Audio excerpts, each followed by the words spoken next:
Even before gaming came into the mix, creepy and disturbing videos had their place on YouTube, and they came in all shapes and sizes. Adverts from big companies, music videos, and who can forget the short clips which were solely made to scare the living shit out of you. While horror isn't for everyone, it's plain to see that a large portion of the population loves to watch and play media that causes that anxiety to jump right through the roof. If you're a real veteran on YouTube, it will only take this clip right here for you to know exactly what is coming next. Apparently, according to the National Library of Medicine, most horror fans find the sensation of being scared fun due to 4 personality traits. These being susceptibility to boredom, being a spontaneous person, having a desire to be exposed to new things, and thrill seeking. When you think about it, most people have at least 1 or 2 of these traits, so it's not surprising that so many of us enjoy it. However, gaming differs from most type of media, because you are put in what can only be described as safe danger. In games, we're controlling the character and are living any of the events that are set to take place. But as we are sitting at home, we don't feel like we're in danger, even if we are bricking it due to the constant jump scares. Most also watch other players play scary games, since they feel more comfortable, almost like they're doing it with a friend. Either that or they're just too broke to buy the game or a PC like me. Do you know what else we like though? Watching other people's reactions, especially when we know it's going to be a good one. Ever been spooked by a jump scare in a game, only to then go straight onto YouTube and watch loads of other people's reaction to it? No? Only me? Well, still though, you understand what I'm getting at. We like to watch other people being scared just as much as we like being scared ourselves, which coincidentally leads me on to what I, personally, would consider the true beginning of horror gaming on YouTube, that being the maze game. As I mentioned before, we like to see other people's reactions to things, and that's how a lot of horror games grow to fame. If this came around nowadays, it probably wouldn't even get a second glance, especially when you compare it to a lot of the newer releases. But having said that, it was perfect for 2007. I still remember this game being banned in our primary school because too many of us kept making our mates play it in IT. Looking back, it's not that scary though, but that's probably because everyone who's ever been on YouTube knows about it. For anyone who's under the age of 6, the Scary Maze game is a Screamer Flash game created by Jeremy Winterowd. The short game is made up of 3 levels which you must navigate your mouse through. Suddenly, when you almost complete the last level, an image from the Exorcist film pops up accompanied by an insanely loud scream that will cause you to fly 10 feet across your room. I did debate whether or not to include this game in the video, as realistically, the horror gaming scene didn't come around until 2010. But I do think it deserves to be mentioned. It basically set the bar for any other gamers who went on to play and make horror games. It was the first game in jump scare on YouTube, and it showed everyone how entertaining it was to just sit there and watch others play a game and see how they react to it. Only a couple years after that, and with the release of one specific gem, horror gaming truly began on YouTube. In September 2010, what can only be described as one of the best survival horror games to be ever made was released, this being Amnesia: The Dark Descent. For whatever reason, this game kicked off so many horror let's play channels at the time, including both PewDiePie, Markiplier and Cryotic. I'm guessing it's down to the combination of the game's popularity, YouTube being on the rise, the creators themselves and a shitload of jump scares. In the game, you play as a man from London called Daniel, who wakes up in Brennenburg Castle, only remembering his name and the fact that something is chasing him. Upon finding a note that he wrote to himself, he finds out that he wiped his own memory and that he's being hunted by something called the Shadow. As it goes on, you find out a bunch of juju shit's happening with orbs and stolen artifacts. There are also multiple endings to the game, but I won't mention any of them here just in case anyone wants to try it out for themselves, which by the way I highly recommend you do. Anyway, once you've played the original story a few times the game gets old, but due to a lot of mods and custom stories it was able to dominate horror let's play channels for a good year or 2. Having said that, there were still a lot of good games which came out during its reign, such as maybe Corpse Party? They all sort of sit in a limbo as they couldn't top Amnesia, and they also missed out on the golden age, which I would personally say was between 2012 to 2015. These few years had so many games and so many YouTubers pop up that there is no chance I can mention them all. So to give this video somewhat of a structure, I'll be mentioning these games in the order of their release date, and I'll be picking them based on a mixture of my opinion and how most YouTubers and their audience perceive the games at the time. Anyway, let's start off at the beginning of 2012 with a personal favourite, that being The Walking Dead.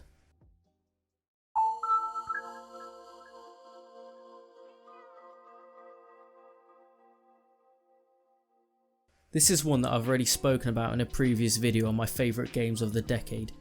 Season 1 of The Walking Dead by Telltale was and still is the best interactive choice-based game that I've played. By the end of the story, I'm sure at least 50% of the YouTubers who made a series on the game cried after seeing Lee kick the bucket. Over the course of 7 months, everyone got accustomed to watching this story unfold, and we connected to each of the characters, but by the end almost all of them had died. You're just left there, on your own thinking, well shit, what else could I have done? I remember watching multiple YouTubers playthroughs at the same time just to see how they responded to certain situations. It's a real shame that we won't be able to experience anything like it anytime soon. 2012 also gave us SCP Containment Breach. The game is based off the SCP Wiki, a collaborative website about the Secure Contain Protect Foundation, or SCP for short. The SCP Foundation is said to harbour supernatural items and entities that they don't want the public to see. Every one of these are put into one of the 5 classes of sector based on how dangerous they are. On one end of the scale you have the safe SCPs who can easily be handled. On the other end you have the ones that you want to watch out for, the Apollyon class, which, by the way, stands for the Angel of Death in Hebrew. Let's just say that it's impossible to contain these SCPs, so if you come across them you better start praying. It was almost inevitable that this wiki would get a horror game based on it though.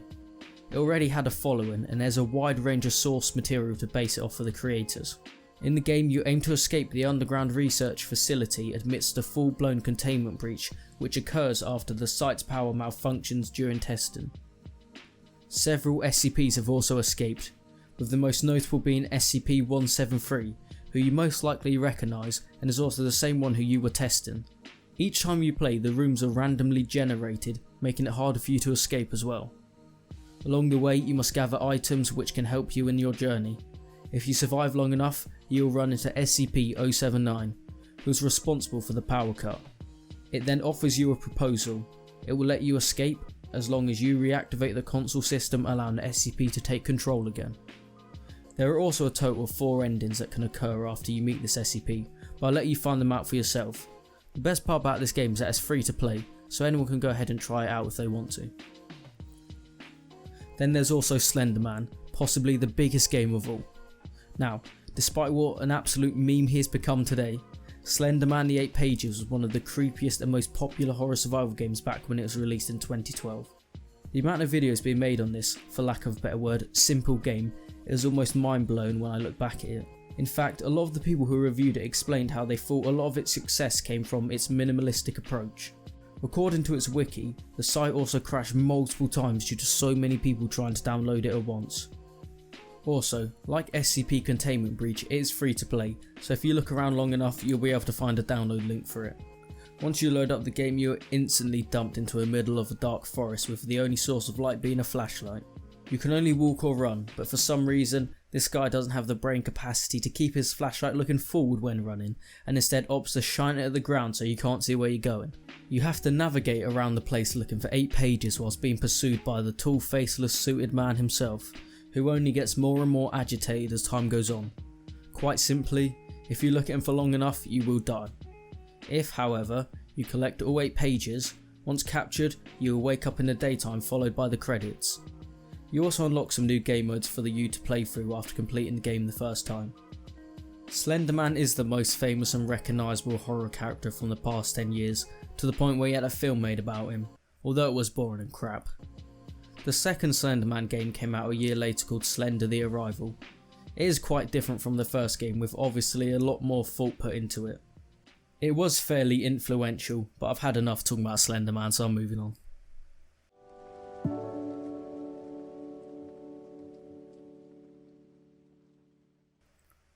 2013 brought us another one of my favourite games of the decade, this being The Last of Us.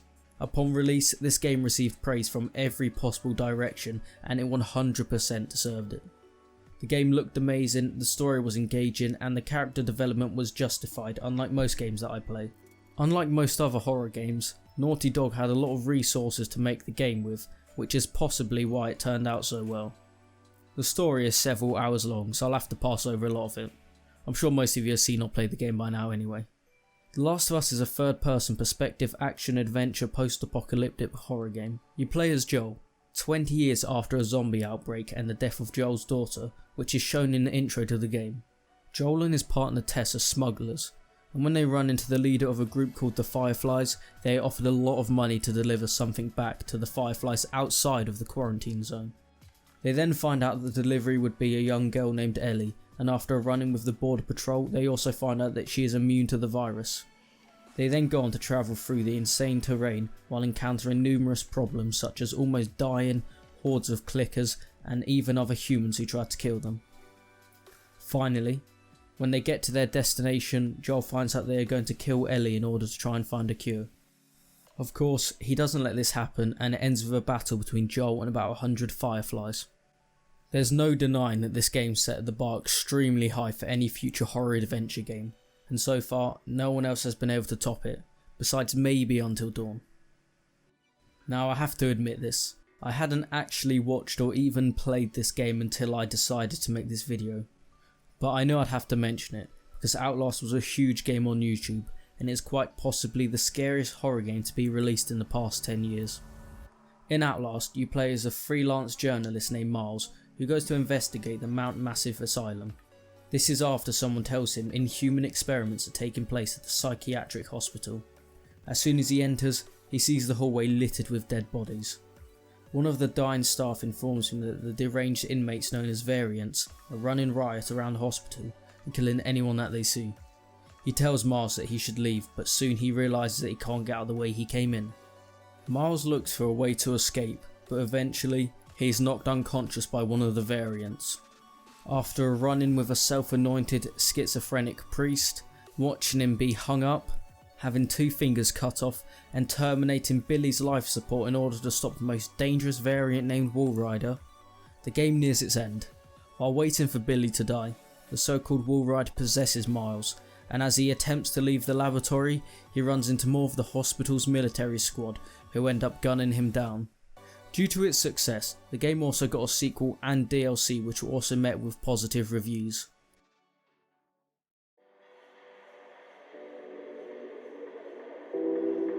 I'm already prepared to get some hate for my opinion on the next game. Are you ready? I don't think Five Nights at Freddy's is good. In fact, I hate it. Go on, do your worst. Seriously though, did we need to have 10 games in the space of 5 years? Having said that though, I can't overlook how popular this game was on YouTube. I mean, look at this. 80 million views for one gaming video is mad. It's all over Roblox as well, and don't even get me started on this shit. We at least learned one thing from this though. If you enjoyed Five Nights at Freddy's, you're either an 8-year-old, a furry, or a pedo. In Five Nights at Freddy's, you play the role of Mike, a nighttime employee at a fictional restaurant called Freddy Fazbear's Pizza, which is known for its animatronic animals that are used for children's entertainment. However, these animatronics like to wander around the place at night, and you're instructed to watch over them as they have been known to attack and even kill the previous guards. The big spooky bear, bunny, chicken and fox apparently can't be turned off because they will lock up if they're turned off for too long. To keep yourself safe, you control a set of security cameras and 2 doors, but if you use the doors too much, you'll run out of power, which will permanently leave them open, meaning you might as well start praying. If you make it to 6 AM without being caught, then you're good, but if you don't, well, you know all about it, as you are greeted with a not so social distancing jump scare, followed by a bear stuffing you into a costume until you suffocate. Like I said, 5 years after its release, the franchise seems to still be going strong. It doesn't seem like it will stop anytime soon. Especially since there is said to be a film in works. Imagine that, all them kids in the cinema. That would be great for the paedophile.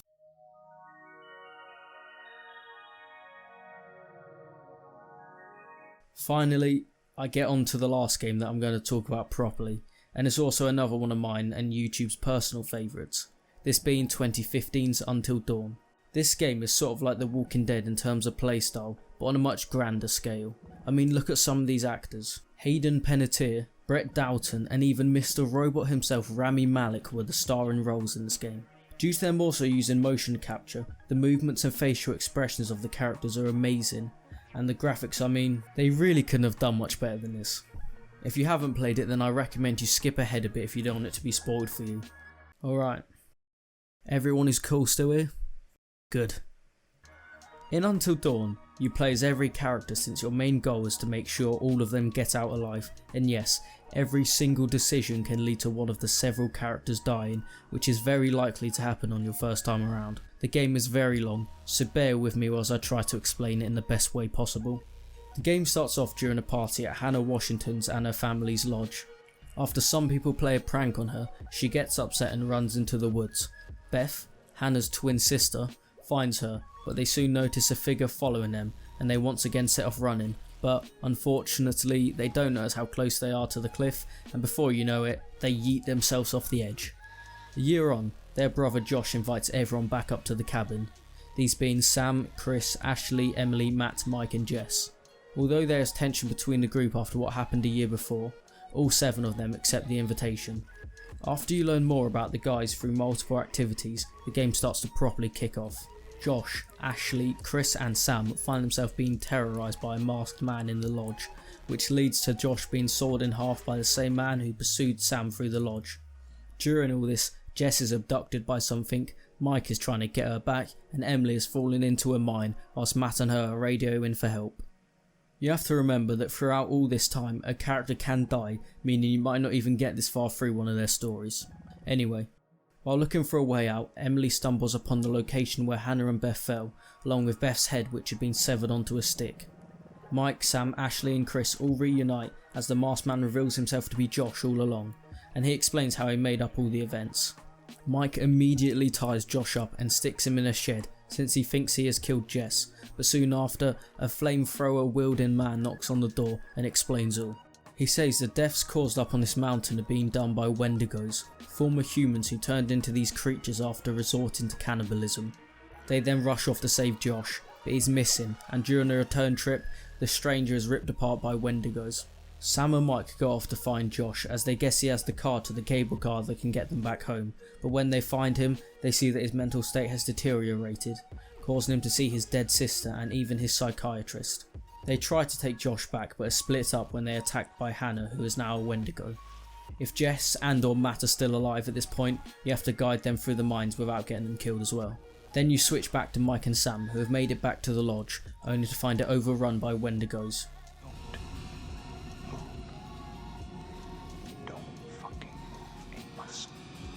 The only way to stop the Wendigos from tearing you apart is to stay perfectly still, and during these parts of the game you're not even allowed to move the controller or the character will die. During the final scene of the game, you play as Sam as her and Mike attempt to make it back out the lodge.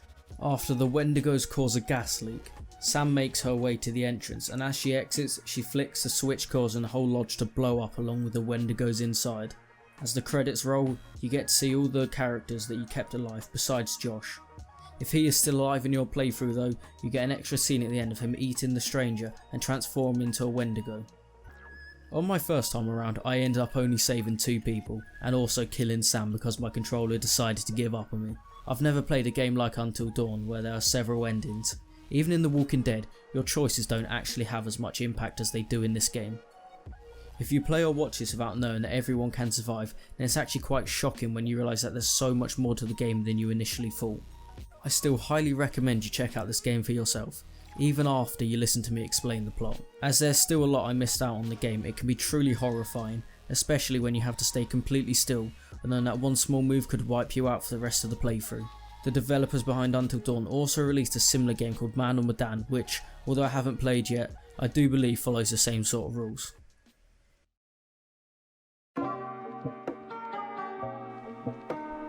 From 2016 onward, I would say that horror has taken a backseat on YouTube. A lot of YouTubers who moved away from mainly horror videos spoke about how they completely burned out, and to be fair, there's only so many times you can scream at the same similar jump scares. I'm not saying that all games that came out after 2015 are bad though. There have still been some great ones which broke boundaries that have never been crossed in the industry. Dead by Daylight is a multiplayer game that is still played by many to this day. Doki Doki Literature Club came out of nowhere and shocked everyone with how many layers there were to the game. There was also Little Nightmares, Man Madan, Bendy, and a fair few more that I haven't mentioned.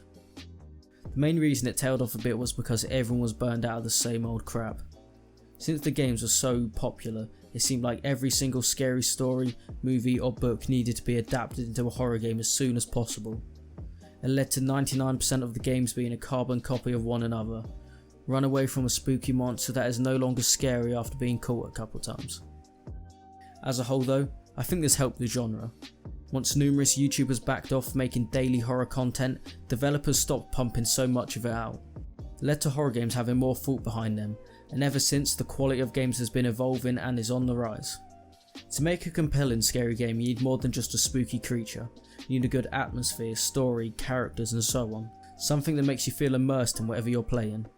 Like I said at the beginning, gaming on YouTube wouldn't be the same without horror games, and over the years we have seen some insanely gut-wrenching masterpieces, to some absolute shambles which make me question some people's abilities as game makers. While they don't rule the gaming genre anymore, there is still a solid place for any decent game that comes out in the future, for example The Last of Us 2.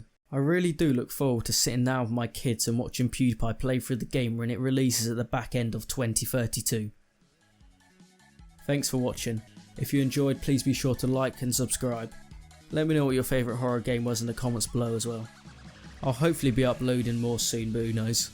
Anyway, for now I'm out. I'll see you all next time.